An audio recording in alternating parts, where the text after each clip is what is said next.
Assalamualaikum warahmatullahi wabarakatuh.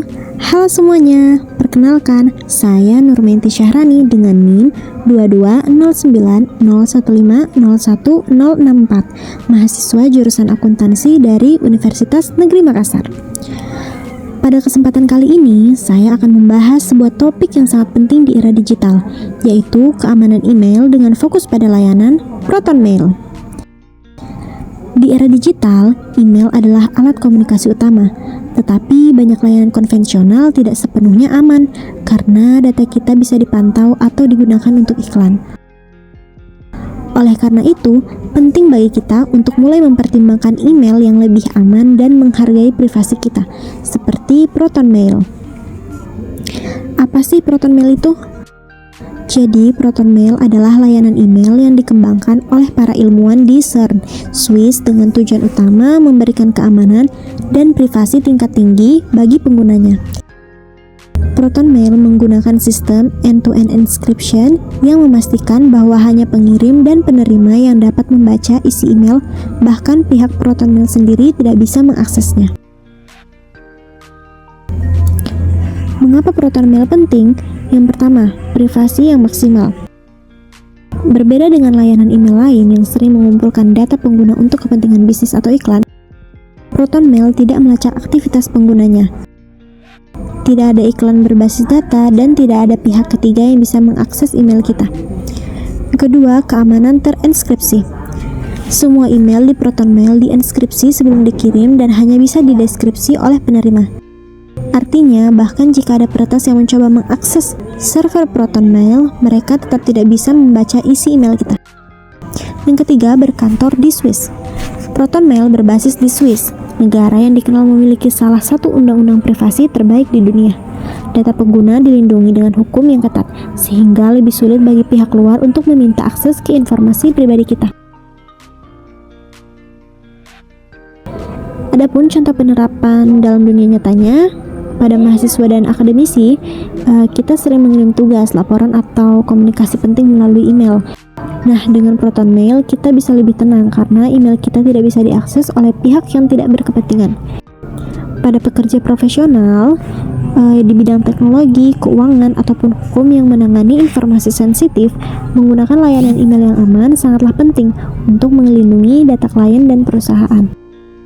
Selain itu, bagi aktivis dan jurnalis, memiliki email yang benar-benar aman bisa menjadi faktor penting dalam melindungi sumber informasi dan kebebasan berbicara.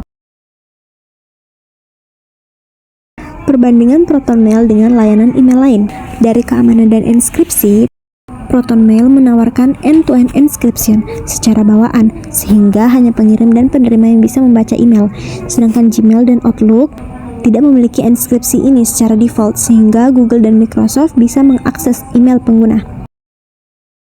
Dari segi privasi dan penggunaan data, ProtonMail berkomitmen untuk tidak melacak pengguna dan tidak menggunakan email mereka untuk tujuan periklanan. Sedangkan Gmail dan Outlook menggunakan algoritma untuk membaca email pengguna dan menampilkan iklan yang lebih relevan. Dari segi lokasi server dan hukum privasi, ProtonMail berbasis di Swiss yang memiliki salah satu hukum privasi paling ketat di dunia. Gmail dan Outlook berbasis di Amerika Serikat yang tunduk pada undang-undang seperti Patriot Act yang memungkinkan pemerintah mengakses data pengguna. Keterbatasan ProtonMail. Meskipun ProtonMail unggul dalam privasi dan keamanan, ada beberapa keterbatasan yang perlu diperhatikan. Yang pertama, penyimpanan gratis yang terbatas.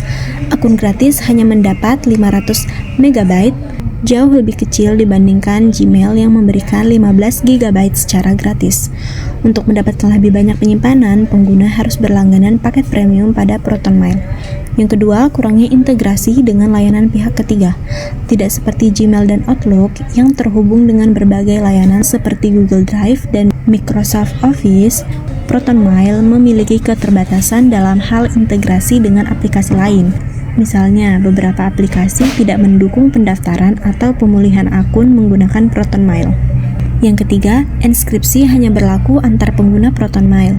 Jika Anda mengirim email ke pengguna ProtonMail lain, email akan sepenuhnya terenskripsi. Namun, jika dikirim ke Gmail atau Outlook, enskripsi end-to-end ini tidak berlaku secara otomatis. Yang keempat, akses terbatas di beberapa negara. Jadi, ProtonMail ini pernah diblokir di beberapa negara yang memiliki sensor internet ketat, seperti Rusia dan Iran. Untuk mengatasi hal ini, pengguna bisa menggunakan Proton VPN. Yang kelima, antarmuka yang berbeda dari email konvensional. Pengguna yang terbiasa dengan Gmail dan Outlook mungkin perlu waktu untuk beradaptasi dengan tampilan dan sistem dari ProtonMail ini. Selanjutnya, cara membuat akun ProtonMail. Yang pertama, membuka situs resmi, yakni proton.me. Yang kedua, untuk versi gratis, klik tombol Get Proton for Free, atau pilih paket premium jika ingin fitur tambahan. Yang ketiga, masukkan alamat email yang diinginkan. Misalnya, nama kamu @proton.me. Buat pula kata sandi yang kuat untuk keamanan akun. Yang keempat, verifikasi akun. Nantinya Anda akan diminta untuk memverifikasi akun melalui email lain, nomor telepon, atau CAPTCHA. Dan yang kelima, setelah verifikasi, akun ProtonMail siap digunakan. Anda bisa langsung mulai mengirim dan menerima email dengan keamanan maksimal. Dari pembahasan tadi, kita bisa menyimpulkan bahwa ProtonMail adalah salah satu pilihan terbaik bagi siapa saja yang peduli dengan keamanan dan privasi email mereka. Dengan end-to-end encryption, tidak adanya pelacakan iklan, serta perlindungan hukum Swiss, ProtonMail jauh lebih aman dibandingkan layanan email konvensional lainnya. Sebagai mahasiswa, saya juga merasa layanan seperti ProtonMail sangat penting, terutama dalam menjaga privasi akademi dan komunikasi profesional di masa depan nantinya. Terima kasih telah menonton video ini. Sampai jumpa.